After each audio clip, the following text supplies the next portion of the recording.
बिस्मिल्लाहिर्रहमानिर्रहीम। Dear students, अस्सलामु अलैकुम वरहमतुल्लाहि वबरकातुहू। उम्मीद है आप सब लोग बिल्कुल ठीक ठाक खैरियत से महफूज होंगे। आज का हमारा लेक्चर नंबर 17 क्लास 7 है और चैप्टर नंबर 6 है। आज हम चैप्टर नंबर 6 के क्वेश्चन आंसर करने जा रहे हैं। प्रीवियस लेक्चर में आपने चैप्टर नंबर 5 के क्वेश्चन आंसर किए थे। उम्मीद है आप लोगों ने वो अपनी नोटबुक्स पे नोट कर लिए होंगे, याद कर लिया होगा और उनका टेस्ट भी आप दे चुके होंगे। आज हमारा चैप्टर नंबर 6 है। इसके टोटल क्वेश्चन आंसर जो हैं वो 9 हैं। आधे हम इस लेक्चर में करेंगे और बाकी आधे इंशाल्लाह नेक्स्ट लेक्चर में होंगे। टेक्स्ट बुक आप ओपन करें, पेज नंबर 30 आपके सामने होना चाहिए। टेक्स्ट बुक पेज नंबर 30 और part C. Question as usual आपको पता है, बुक से देख के आप लिखेंगे।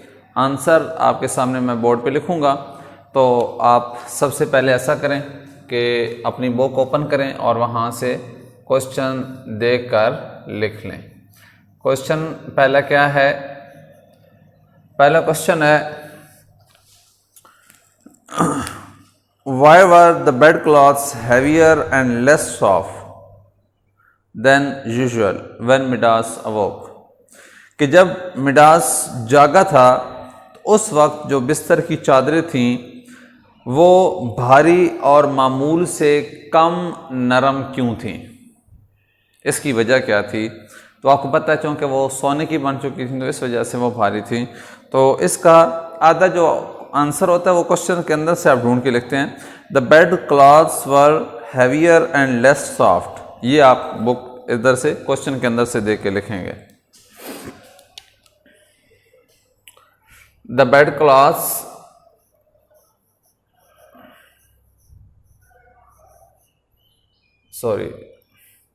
यहाँ आप लिखेंगे the bed cloths were heavier and less soft। यहाँ तक आपको याद करने की ज़रूरत नहीं है, ये आप बुक से देख के भी लिख सकते हैं, क्वेश्चन के अंदर से देख के भी लिख सकते हैं। अब वजह क्या थी? बिकॉज, अब आगे वजह लिखनी है, ये आपने याद करना है। बिकॉज दोज हैड चेंज्ड, क्योंकि वो तब्दील हो गई थी। Those had changed into solid gold, क्योंकि वो जो बिस्तर की चादरें थीं वो ठोस सोने में तब्दील हो गई थी। ये आपका आंसर बनेगा। The bed cloths were heavier and less soft because, क्योंकि those had changed into solid gold, क्योंकि वो सॉलिड गोल्ड में तब्दील हो चुकी थी। सेकंड है, were the bed pots gold when he अवोक। जब वो जागा तो क्या बिस्तर के जो पलंग के जो पाए थे, टांगे उसकी, क्या वो सोने की थी? आगे ब्रैकेट में लिखा हुआ है बी केयरफुल, कि सोच समझ के जवाब देना है। अब वो सोने की नहीं थी, क्योंकि जब वो जागा था तो सिर्फ बिस्तर सोने का था। उसने पैर हाथ बढ़ा के जब उनको पलंग के पाँव को हाथ लगाया था तब वो सोने में तब्दील हुए थे। तो पहले वो सोने के नहीं थे। अब क्वेश्चन के अंदर से आपने आंसर बनाना है। क्या करना है? क्वेश्चन में लिखा हुआ है ना कि व्हेन ही अवोक, इसको शुरू में लगा देना है। तो क्या बनेगा? When he अवोक the bed post were not gold. बस इसी के अंदर से सिर्फ उनकी तरतीब थोड़ी सी आगे पीछे करके क्वेश्चन के अंदर से ही हमने आंसर लिख देना है। क्या लिखेंगे? When he अवोक, answer number 2। Question आप बुक से देख के लिख लेंगे। ये भी हमने आंसर से देख के लिखना है। व्हेन ही अवोक, जब वो जागा। तो उसके बाद क्या हुआ? द बेड पोस्ट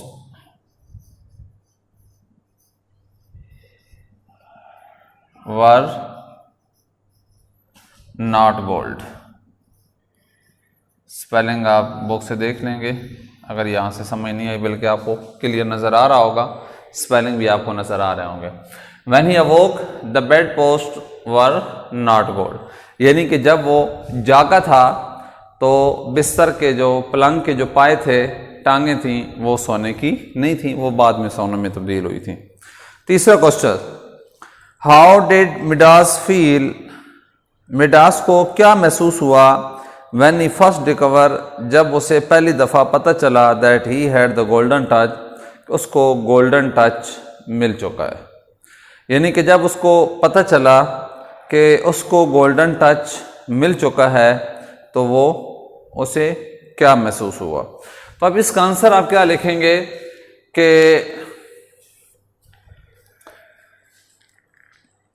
आपने इसमें थोड़ी सी तब्दीली करनी है, कोई इतनी ज़्यादा तब्दीली नहीं करनी। आप इसका आंसर लिखेंगे मिडास वाज वेरी हैप्पी। जहाँ पे लिखा हुआ ना कि हाउ डिड मिडास फील, वहाँ पे आप लिखेंगे मिडास वाज वेरी हैप्पी। लिखें शुरू में आंसर 3 क्या लिखना है, अपने पास से आपने सिर्फ ये लिखना है, मिडास वाज वेरी हैप्पी, लिख दिया। अब आगे क्वेश्चन के अंदर से देख के व्हेन, अब व्हेन के आगे क्या लिखा हुआ है, व्हेन ही फर्स्ट डिस्कवर्ड।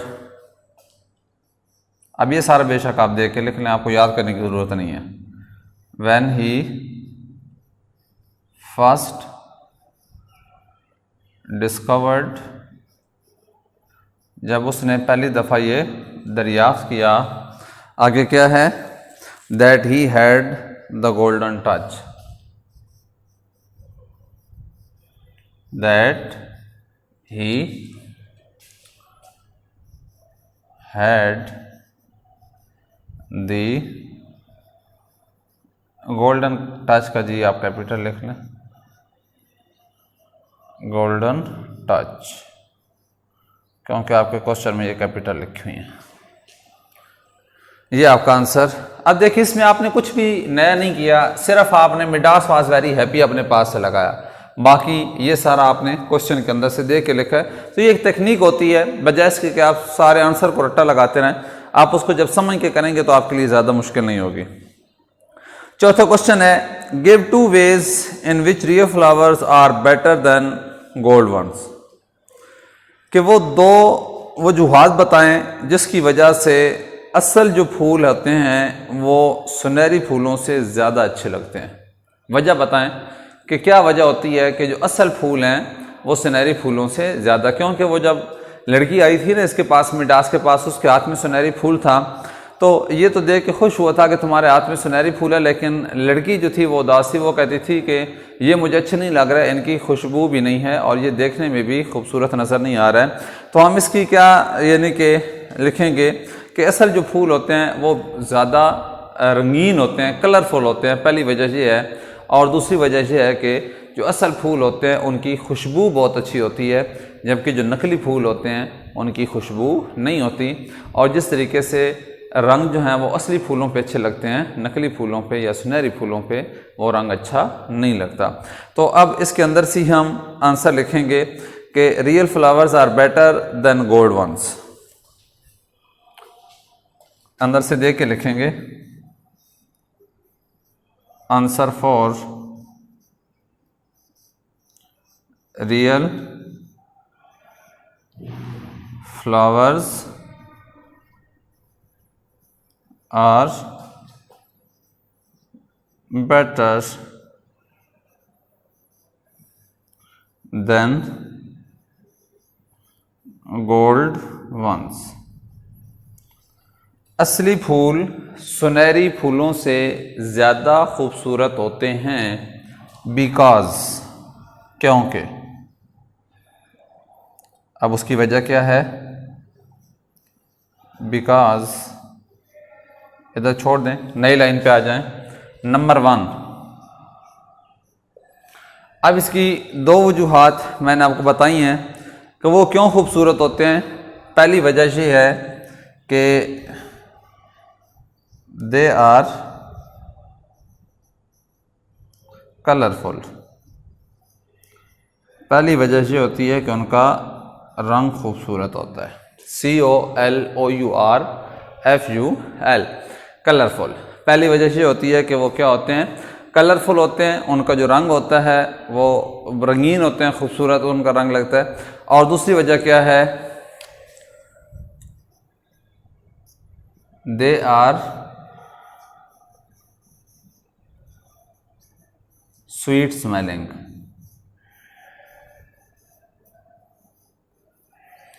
कि इनकी जो खुशबू होती है वो बहुत अच्छी और ख़ूबसूरत होती है, मीठी मीठी खुशबू होती है। तो ये 2 वजूहात हैं जिनकी वजह से असली फूल जो होते हैं वो सुनहरी फूलों से ज़्यादा खूबसूरत। आप इसका स्क्रीनशॉट लेंगे, मैंने बोर्ड रेस करना है, तो स्क्रीनशॉट लेने के बाद आप क्या करेंगे कि जो इसमें चीज़ें आपको समझ नहीं आ रही थी या रह गई थी, वो स्क्रीनशॉट लेके आप सामने रख के क्वेश्चन आंसर दे के भी आप दोबारा लिख सकते हैं, स्पेलिंग मिस्टेक्स को ठीक कर सकते हैं। तो यहाँ तक हमारे 4 क्वेश्चन हो गए। एक क्वेश्चन हम और करेंगे इस लेक्चर में, हमारे 5 हो जाएंगे। और फिर इंशाल्लाह बाकी जो आपके 4 क्वेश्चन बच जाएंगे वो हम नेक्स्ट जो हमारा लेक्चर होगा, लेक्चर नंबर 18, उसमें इंशाल्लाह हम करेंगे। तो उम्मीद है आपने इसका स्क्रीनशॉट ले लिया होगा। मैं अब इसको रेस करने लगा हूँ। ये 4 क्वेश्चन आंसर आपके पास हैं, स्क्रीनशॉट आपने लिया हुआ है। इनको आप सामने रखेंगे, जब भी आप लिखने लगेंगे तस्वीर अपने सामने रखेंगे, वहाँ से देख के भी आप लिख सकते हैं। जो मैंने आपको लिखवाया था साथ साथ वो भी आप लिख सकते हैं, जैसे आप अपने लिए आसानी समझें उसी तरीके से आप कर सकते हैं। उसके बाद हमारे पास क्वेश्चन नंबर 5 है। Explain what first made Midas unhappy.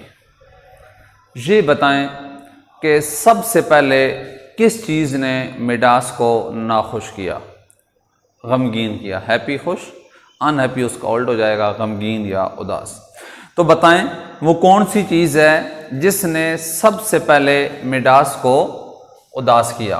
तो आपके ख्याल में कौन सी बात आ रही है कि जब वो शुरू में जागा था उस टाइम वो बहुत ज़्यादा खुश था कि जिस चीज़ को हाथ लगाता था वो सोना बन जाती थी, लेकिन बाद में क्या हुआ कि बाग में गया, वहाँ पे वो खुश था। जब वापस आया भूख लग रही थी, तो वो जब खाना खाने लगा, उसका खाना जब सोना बन गया, तो उस टाइम सबसे पहले उसे बहुत ज़्यादा अफसोस हुआ कि यानी कि ये जो मेरे पास गोल्डन टच है, इसकी वजह से तो मैं कुछ खा पी भी नहीं सकता। तो आप इसका आंसर क्या लिखेंगे कि Midas became first unhappy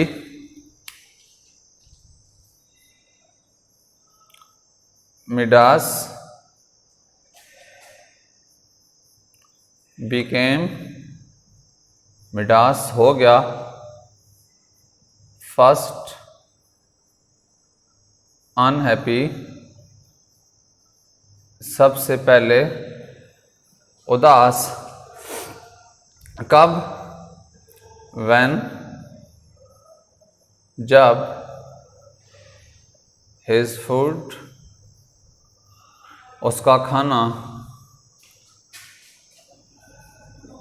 and drink, और उसका पीना पानी, बिकेम,